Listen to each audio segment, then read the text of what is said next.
Good morning and welcome to another episode of Roaming with Restless Women, real talk with wise, dynamic women leaders. This morning, we are just thrilled to welcome Patti DiMiceli onto our broadcast. She is amazing and she has a particularly great message to share with us. Patti was born and raised in the City of Angels, Los Angeles, at the Queen of Angels Hospital. That's important. Hang on, we'll tell you why. After coming to the East Coast, she lived aboard a sailboat for several years and landed in Annapolis in 1986. The charm, the people, and the culture of the city captured her heart, and she stayed there.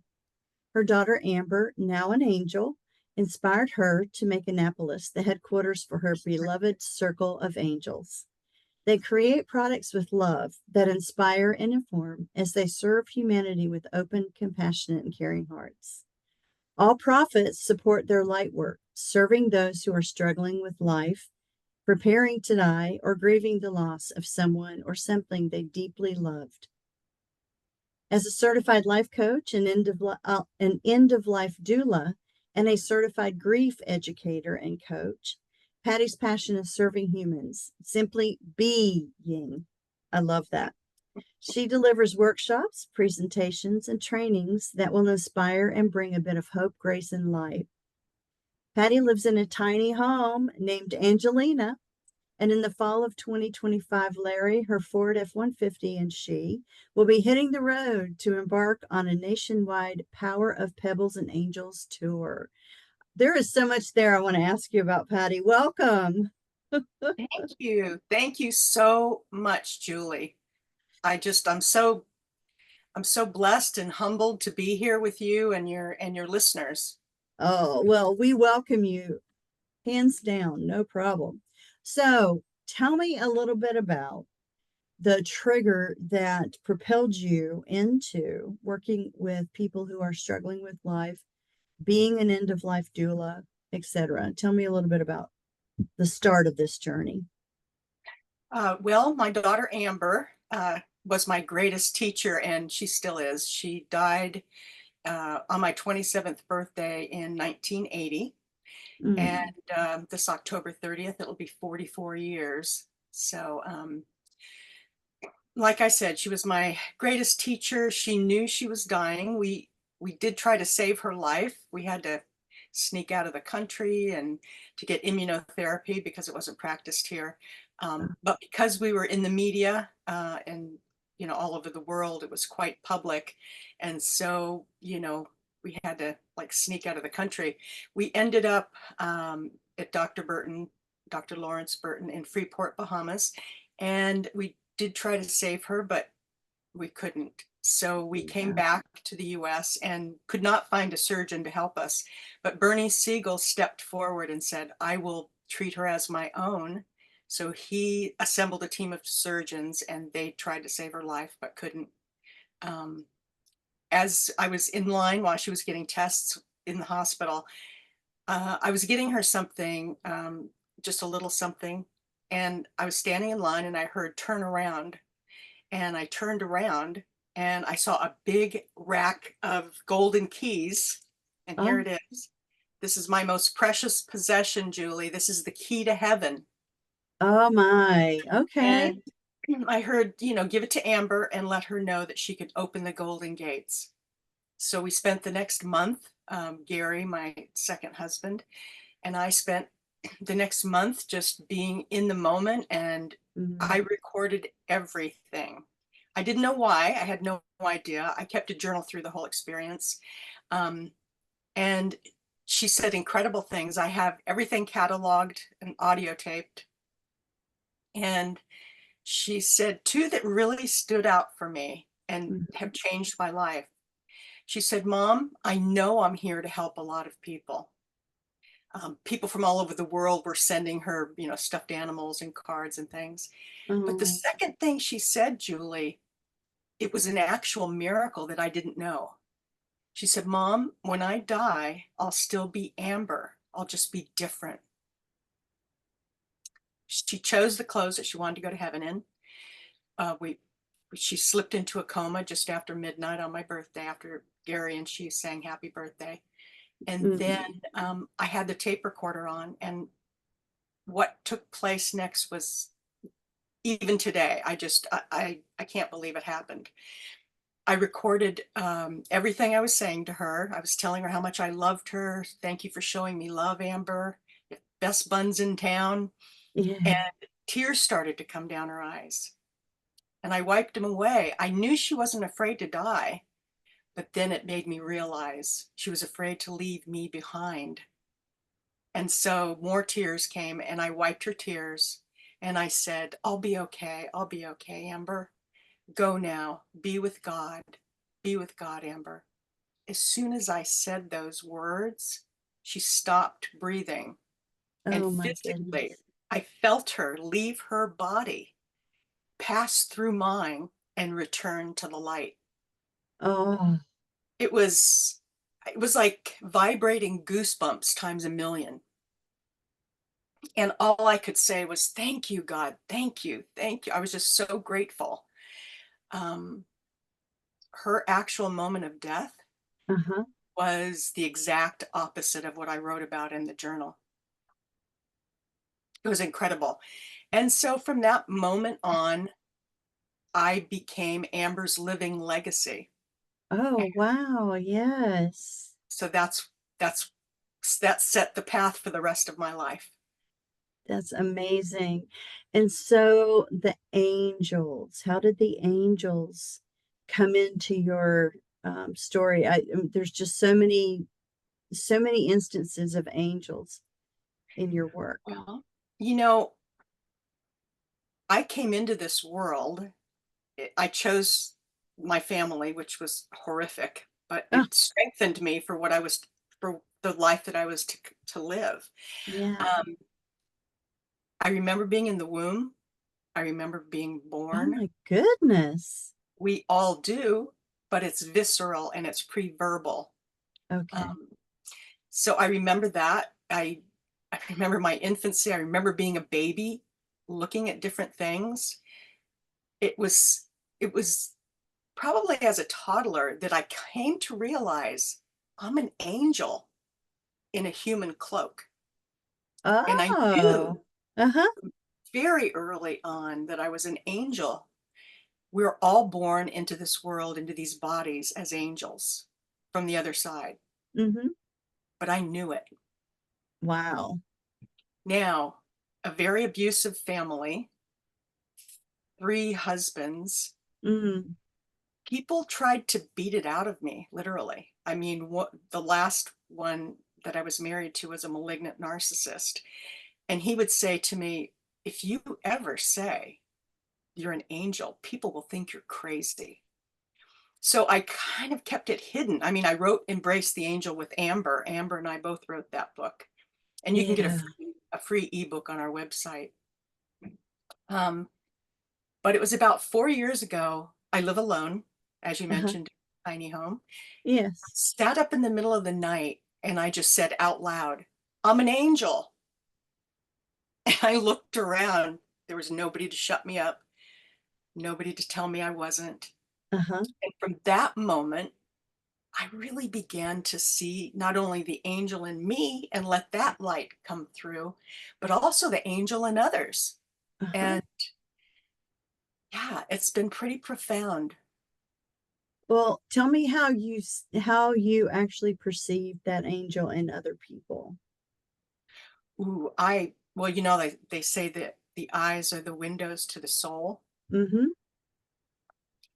If you really look into somebody's eyes and see them, and I say see them, you can see their true selves. And I can also see like evil in others, which Mm. is which is pretty um, it used to be frightening to me. Mm-hmm. And now I see it as, yeah, I mean, that's them and they have to own their decisions, but it's Mm-hmm. not me. It will never be me. Um, I'm going to live in the light. I Mm. choose to live in the light. And yeah, so it's been a very, very interesting journey. Mm-hmm. So And Go ahead. So tell me when you started your company. I started Tobias and Company. It's named after my son, Toby. Okay. Um, yeah, Tobias and Company in 2014. Okay. I basically what I did is I started painting silk. This is how it all Yes. started. I started painting silk. Rebecca Pearson is my silk teacher. And I started um, painting these scarves with uplifting quotes. I used to teach calligraphy, so I'd put uplifting quotes all around the perimeter of the silk scarf. Mm, And I called it my Embrace the Angel scarf. And I hand painted them and I donated them to moms who were grieving. But then mm. my hand became like a claw because I couldn't keep up with the demand, sadly.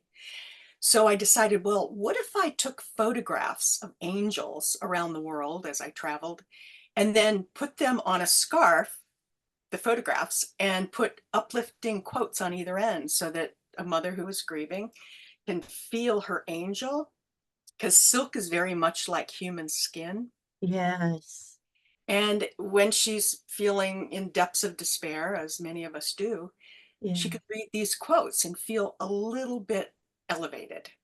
Oh. So then I started doing Embrace the Angel scarves, and then I said, well, what if I collected drawings of angels from kids and put those Oh. onto like a silk pillow, silk satin pillow, and donated those to children that are, dying and Uh-huh. grieving. So then we came up with an Embrace the Angel pillow. And as I was collecting drawings for that first pillow, I met this little girl named Grace. She was 9. And she Oh. said, oh, can I take some of these? I had little cards that the kids would draw their angel on. Can I take some of these back to my school? I said, sure. She took a big stack back. And then 2 weeks later, I got an audio tape from her mom, Kristen. And Grace, 45 seconds long, talks about angels as though they're her best friends. Oh. And if you ask most children, Uh-huh. and I have, do you know angels? I mean, very few children say no, but most children say, oh, yeah, I know angels. Yeah. And it's the coolest thing, Julie, because Oh. Grace tells us you're never alone. And then at the very end of this tape, it's on Embrace the Angel. You can hear it. It's amazing. I even listen to it when I'm feeling down to Mm-hmm. remind me of my reason for being here. But at the very end of that little 45 seconds, she says, so I want to collect 100 angels for sick kids around the world. Let me tell you what, Yeah. she collected 164 angels Oh. from kids all over the world, including Ukraine. She was over in Europe. Her father is in the State Department. Oh, wow. And so she collected drawings from Ukrainian children. We created the next pillow, which is Grace's Angels. And in the center is a little Ukrainian angel.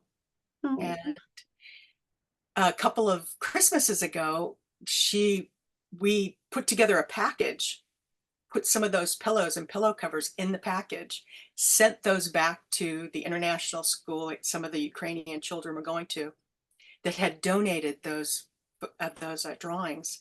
So they were able to hold a silk pillow with their angel drawing on it. Oh. It was so fantastic. So, yeah, angels have always been a part of my life.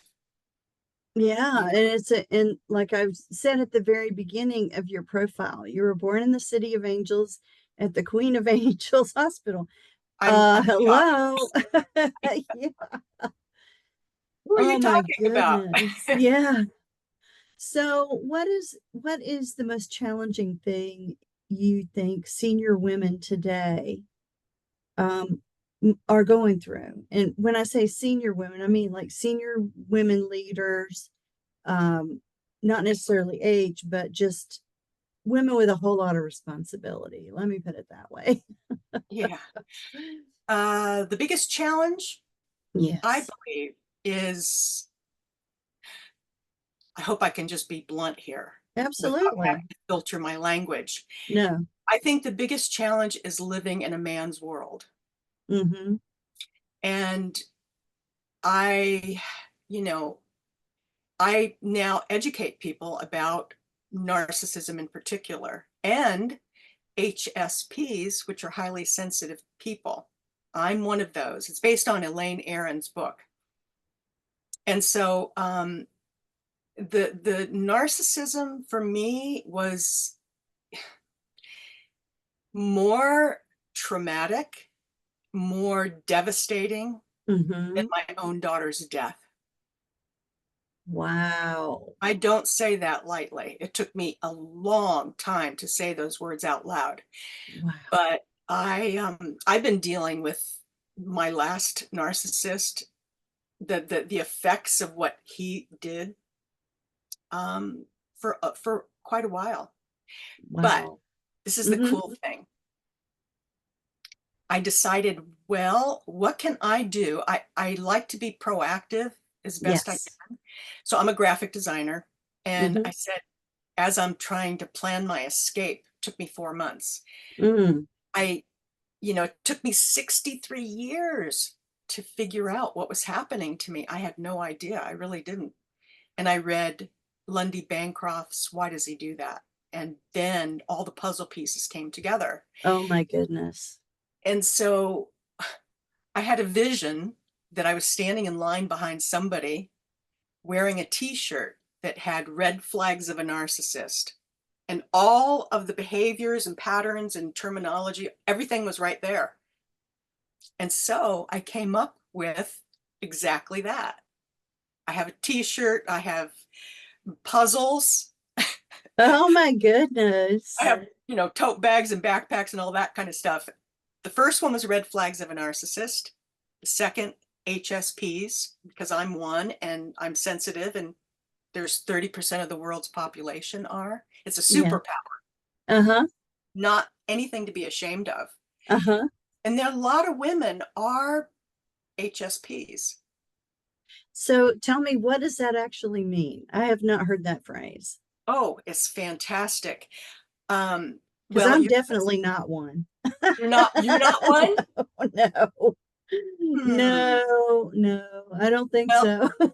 well, you might be surprised, Julie. You Uh, might be surprised. But this is the coolest thing. I came up with when I was trying to figure out what to do. I designed this. We have a Love and Learn collection now on Tobias and Company, and all the life lessons that it took me. I'm 70 now, but it took me all this time to learn. I yes. designed a graphic. So the next one was grief because I'm a grief educator. Uh-huh. And so I'm working on one called Love because I need to know more about that. Mm, So I decided what I would do is I would take the one tool that helped me while I was planning my escape uh-huh. that saved my life. It was Okay. a gray rock. So Okay. in the world, I know, huh? That seems strange, but go ahead. I know, but it's so powerful. Uh-huh. So in the world of narcissism, there's a coping strategy and it's called gray rock. And so Mm. I had gray rocks everywhere. Basically, they try to poke, prod, antagonize, get a reaction from you. It's called supply. And Oh, so I would wow. just hold my gray rock and I would be grounded again and I would not react. I would become like a gray rock. Okay. You don't react. You just, so I decided, well, what I'm going to do is I'm going to take gray rocks and I'm going to use words and phrases that saved my life and put those on the gray rocks Uh-huh. and sell those gray rocks. And I'm going to take the money from the dark side, if you will, Yeah. Yes. and finance my light work with it. There you And go. so this is the coolest thing ever. So this is one called Choose Love. Oh, oh, how pretty. And so that's a beautiful thing. But this is so cool, Julie. with it, I send a little packet, but with it, this is my whole life here Oh on my one goodness. page. On one But the page. inside is so cool. There you go. Oh, wow. And that piece of information, so this is the red flags of a narcissist, the Yes, graphic I for saw that. that. And then Right. you have highly sensitive people. Got it. And then we have our Love and Learn collection, some of the products of our Love and Learn collection. Oh, But nice. this Yeah. is so important because people, and I was one, especially if you're not understanding why somebody is mistreating you. Yeah. I think it's really important that people, you know, have something that they can hold on to, cling to. Yeah. Um, it's been about 3.5 months I've been developing the Gray Rock project, and it's been amazing. But about halfway through, I thought, oh, wait, I remember the pet rock. Yes. So I looked it up. It's so cool. This guy named Gary Dahl and two friends were in a bar in California, and friends were complaining about their pets, how much care and how much money. Oh, yeah. And he said, "Oh, I have a pet doesn't have any care at all needed." Oh, And they're like, "What?" He says, "I have a pet rock." And they all laughed, but Gary didn't. no. No. And so that was really inspiring for me to hear that story, because even though it's a rock, it's much, much more than that. Absolutely. It's the intrinsic value that you Yeah. imbue into that rock. Yeah. And it's a coping mechanism that is easy to hide if you need to hide it, Yeah. pull it out when you need to pull it out. That's beautiful. I love that idea. Yeah. I'm excited. So we're just about to launch and Hmm. go into the public, and I just want to help one other person. And Hmm. the cool thing is it helps people cope, but it Yeah, also, supports giving back to the children that are, grieving and dying. And, I really enjoy finding a way to take what could be horrible in the world and finding some way to make it, benefits people that are suffering. absolutely. And there are so many people suffering these days. So any little bit of light that we can shine in a Right. kind word or a meal or a rock, you know. I love it. I'm I so love it. with you. Yeah. I call So myself, oops, sorry. no, go ahead. I call myself a pebble thrower in the Hmm. still pond of life. Yes, I read that. That's beautiful. Yeah. And in these little packets that we send, I also put one of these in. I have a little blue pouch, and as I travel through life, I always have it with me. And I feel led. I'll Uh-huh. say, no matter who it is, I'll say, "Oh, I have something for you." And people are like, Yeah. They back off slowly. "What?" Yes.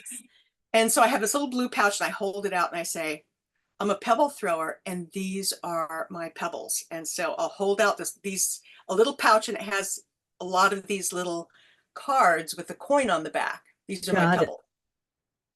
And there's one of 5 words on the back, and I'll let them know. So I'll say, take one for yourself and one for someone you love. So they Uh-huh. do. They take two. And I'll say on the back is a special word for you. And some people will peel it off.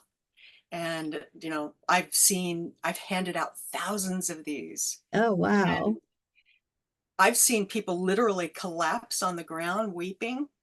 Oh my goodness. People come and they're just like holding me, embracing me, and crying.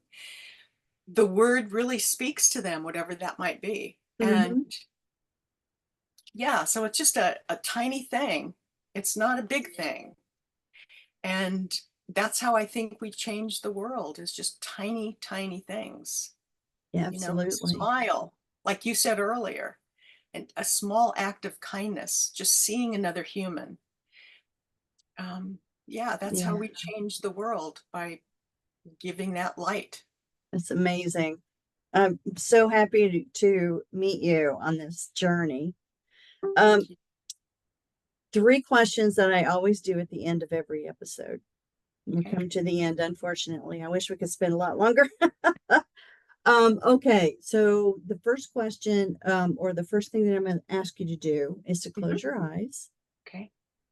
And when I say, or describe the picture that appears when I say wise woman, and then open your eyes and describe her for me. I'm 1/8 Iroquois Indian, Mm, and I see an older woman with beautiful beads, um, braids, sitting around a fire and telling stories. mhm, But really, it's the wisdom that she's learned. absolutely. Oh, that's beautiful. Where do you like to roam? My favorite place to roam, well, swimming naked in the waters of Hawaii. Nice. Woohoo. I love it. Love it. And what makes you restless in a good way? Ooh, the energy. I mentioned at the moment that Amber died, the goosebumps, that was Yes. intense. But every time we feel goosebumps, that's the other side coming through our physical bodies to Mm, remind us that they're there. And I get goosebumps a lot. So for me, it's kind of like energy fuel to keep moving towards the light and to shine my light so that others can be elevated. absolutely. That's beautiful.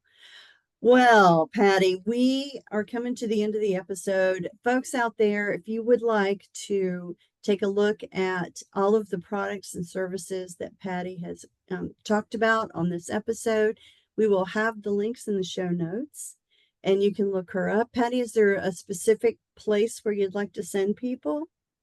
Well, Patti DiMiceli, my name, pattidimicelli.com. You can get a free PDF download of Mhm.